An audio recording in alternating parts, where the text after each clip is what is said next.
Fala meus amigos, tudo bom? Sejam bem-vindos a mais um vídeo aqui no canal Israel Wegener. E no vídeo de hoje eu vou falar que sim, a gente tem como se proteger, a gente tem como minorar os impactos das mudanças e das intempéries e da força da natureza. Não se esquece de curtir, compartilhar, se inscreve no canal, tá? Que tem muita gente acompanhando, mas que ainda não está inscrito. E vamos para o conteúdo.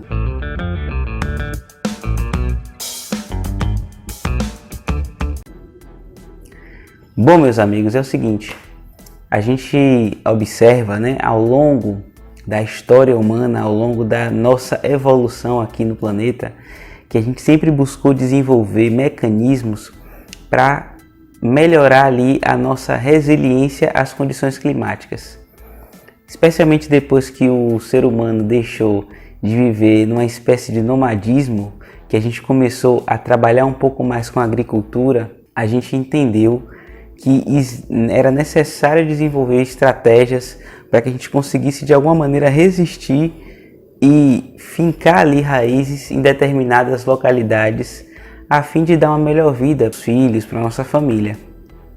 E a gente continua nesse mesmo entendimento, apesar de toda a urbanização, de toda a globalização, da evolução ali da nossa sociedade, a gente, especialmente na lida com a produção de alimentos, na lida do agronegócio, a gente necessita buscar ferramentas, buscar alternativas para poder lidar com as intempéries, para poder lidar com as mudanças climáticas, para poder lidar de alguma maneira com as surpresas que a natureza nos coloca a todo momento.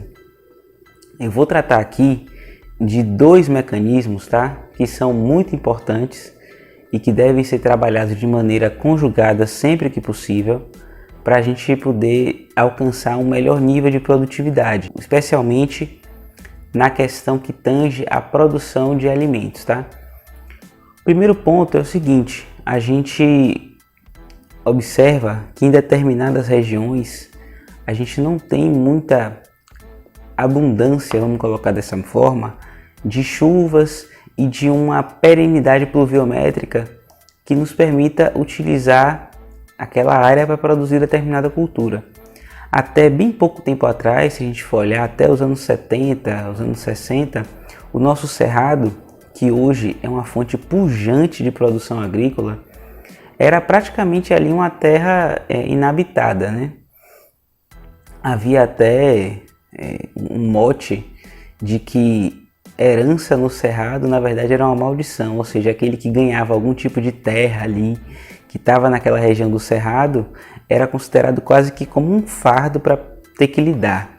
Então, a partir do desenvolvimento de tecnologias, a partir do desenvolvimento de estratégias de irrigação, a gente conseguiu utilizar aquela nossa região e hoje é um dos polos de maior produtividade agrícola, uma das regiões mais produtivas do Brasil. Então a irrigação é a técnica número 1 que eu quero tratar aqui, é a ferramenta número 1 que tem total condição ali de fazer com que a gente consiga melhorar a nossa resiliência à seca, resiliência ao clima semiárido, resiliência à instabilidade de chuvas e, por consequência, melhorar o nosso nível de produtividade. No início dessas técnicas de irrigação, era basicamente a gente levar água ali para aquela planta, para aquela raiz e pronto. Mas hoje em dia a gente tem sistemas que utilizam até inteligência artificial para poder colocar ali naquela raiz da planta não só a água, mas a água e nutrientes necessários para que ela possa se desenvolver melhor naquela região. Então, meus amigos, isso é um fator extraordinário, fundamental, para que a gente tenha condição de continuar melhorando o nosso nível de produção e, consequentemente, aumentando a nossa capacidade de gerar resultado, de gerar receita e de gerar empregos também por meio ali do agronegócio. E tem um detalhe importante, A gente pode pensar, isso daí só se aplica ali àqueles grandes produtores rurais, aquelas empresas que já são muito bem estruturadas, e não é bem assim. A gente observa, e o Plano Safra e o Manual de Crédito Rural do Banco Central demonstra isso, que estruturas de irrigação são adaptáveis a todo tipo de produtor. Existem linhas de crédito disponíveis para agricultura familiar, para o médio produtor e para o grande produtor, que estão ali dentro do seu rol de objetos de financiamento, as ferramentas de irrigação. Ou seja, em resumo, tem possibilidade de financiar a irrigação com crédito rural para todo tipo de produtor rural, desde que haja ali algumas condições, que haja um projeto adequado, um bom planejamento. Sim, existem alternativas, tá? Outro ponto que eu quero chamar a atenção aqui é o seguinte, né?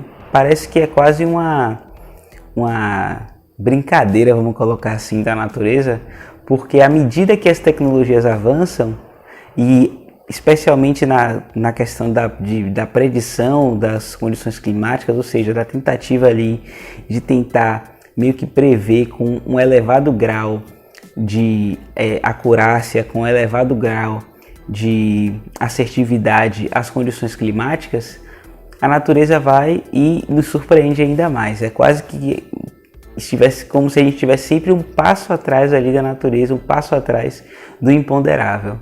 A gente tem observado, especialmente nesse momento, né, notícias de mudanças climáticas, mudanças de temperatura, variações muito significativas de temperatura que nunca foram registradas ou há muito tempo não são registradas em determinadas regiões.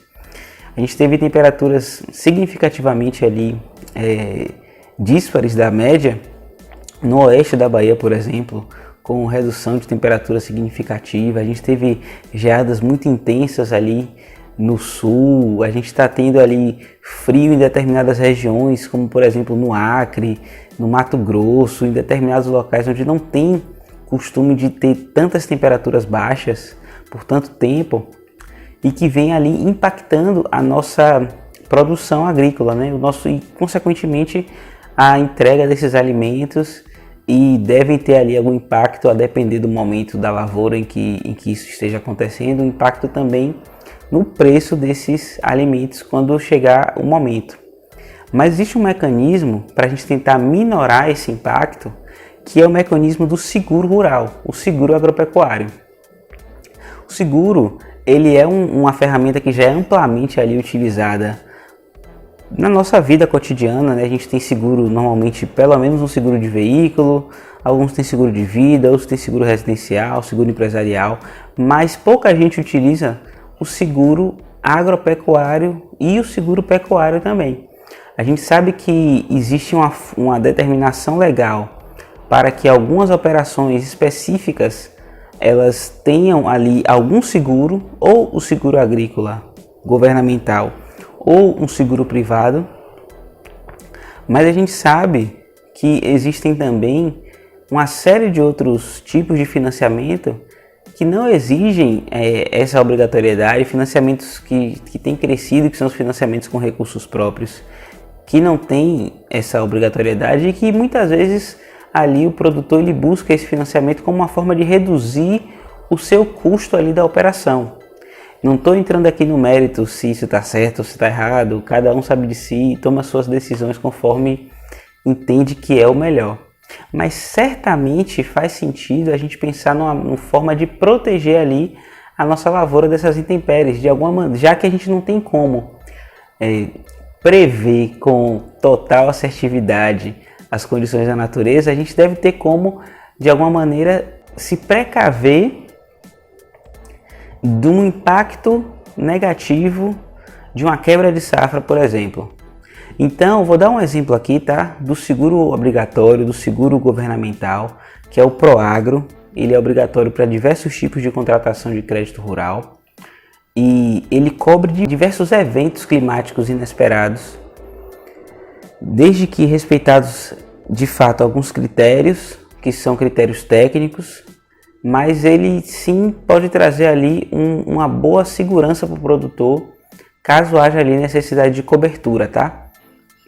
Primeiro destaque aqui, só para não esquecer, só para vocês terem noção da amplitude desses eventos climáticos que podem ser cobertos. De geada, granizo, seca, variação excessiva de temperatura, ventos fortes, ventos frios, doenças que não têm ali a sua lida, o seu manejo amplamente difundido, são coberturas que estão dentro desse seguro governamental. Ele exige naturalmente um aumento ali no custo da operação de crédito rural, mas vai trazer de alguma forma algum tipo de segurança maior para o produtor lá na frente. Então, esses, meus amigos, são os dois pontos que eu queria chamar a atenção aqui para vocês hoje, tá? A gente tem sim estruturas de irrigação importantes e que podem ser financiadas com recursos de crédito rural para todo tipo de produtor. E a gente tem também seguro agrícola e seguro pecuário também, tá? Com empresas privadas, tá? Então vocês podem se utilizar também dessa tecnologia, dessa possibilidade no mercado e que tem atraído sim cada vez mais seguradoras importantes para poder atuar nesse mercado. É isso, muito obrigado por ter ficado até aqui, muito obrigado por ter assistido esse vídeo. Não esquece de curtir, compartilhar, por favor, me segue lá também no Instagram, eu.israelvergne. Aproveita aqui, tá? E se ainda não fez, se inscreve no canal. E se você gosta desse tema, se você gosta do crédito rural, dá uma olhadinha aqui na playlist que eu separei aqui em cima, que tem outros vídeos que eu já fiz sobre este tema, tá bom? Valeu, meus amigos, fiquem com Deus e até o próximo vídeo.